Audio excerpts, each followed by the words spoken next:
गजनपुर पनवा पुराण बेसही लैया हो। साहब गजनपुर पनवा पुराण बेसही लैया हो।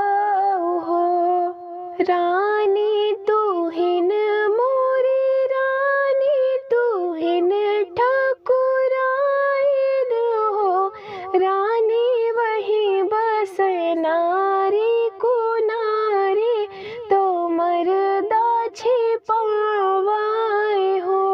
रानी वही बस नारी को नारी तो मर्दा छिपावाए हो। पियवा तू ही मोरे पियवा तू हिन सिर साहब हो। पिया हम हूँ चलब तोहरे साथ तो पनवा बेसही लाइब हो। पिया हम हूँ चलब तोहरे साथ तो पनवा बेसही लाइब हो। एक वन गई है दूसरे वन तीसरी गजन वन हो। धना बैठो कदम जोड़े छहिया में पनवा बेसही लाऊं हो। धना बैठो कदम जोड़े छहिया में पनवा बेसही लाऊं हो। एक पहर बीते दूसर दोपहर होई गए हो।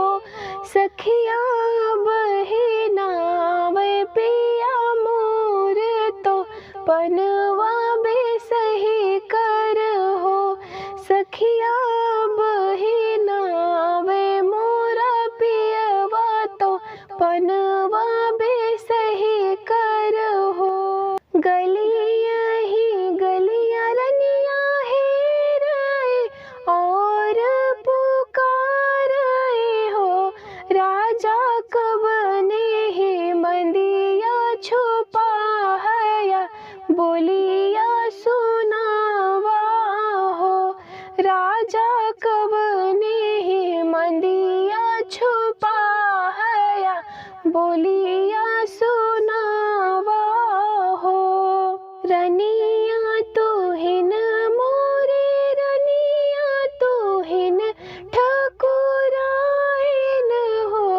रनिया को चौं गजनपुर पान हमें बिसरावा हो।